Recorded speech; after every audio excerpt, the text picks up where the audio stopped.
يعني لو سمحت اكلمه. لو سمحت. اهلا يا احمد.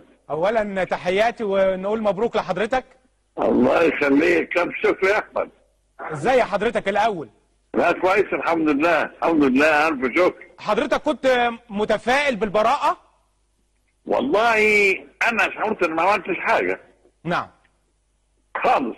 قاعد مستني ايه هيألفوا لنا ايه وطلع براءة. نعم. فحضرتك لم ترتكب جريمة، حضرتك لم تعطي تعليمات ولا شيء؟ انا لم ارتكب شيء اطلاقا.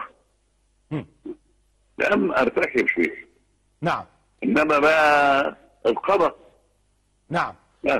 وحضرتك لم بالنسبة لحضرتك الحكم الأول لم يؤثر في حضرتك، ولا حتى الحكم النهاردة كنت حضرتك منتظر البراءة ومنتظر العدالة؟ الحكم الأول أنا سمعت ضحكت. قلت الحكم الثاني كنت أنا منتظر. يا كده يا كده، وما كانتش هتفرق معانا كده ولا كده. يعني مش هتفرق مع حضرتك ازاي يعني؟ حضرتك سيادة الرئيس، وانا بكلم حضرتك النهارده وبعد ظهور براءة حضرتك انه ما حدث في 25 يناير حضرتك شفته ازاي وحضرتك كنت رئيسا لمصر في ذلك الوقت؟ والله بقى ايه شفته ازاي بتاع 25 يناير؟ عينك ما تشوف الا النور، ما اقدرش اتكلم عنه بالتليفون.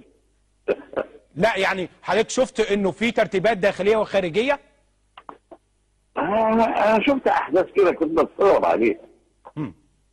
بستغرب عليه، وخصوصا ال 10 سنين الاخيرين بيقولوا كانوا صعب.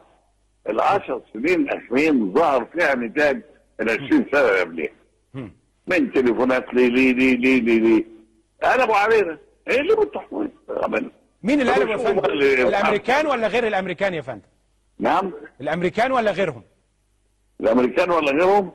والله يا شوف انا ما اقدرش اقول لك امريكان او حاجه. ما اقدرش اخش على حاجه. نعم. لكن لا قبل سياده الرئيس استاذن حضرتك قبل ما نختم، حضرتك لم تعطي اي اوامر باطلاق الرصاص على الناس او ارتكاب جريمه او كذا؟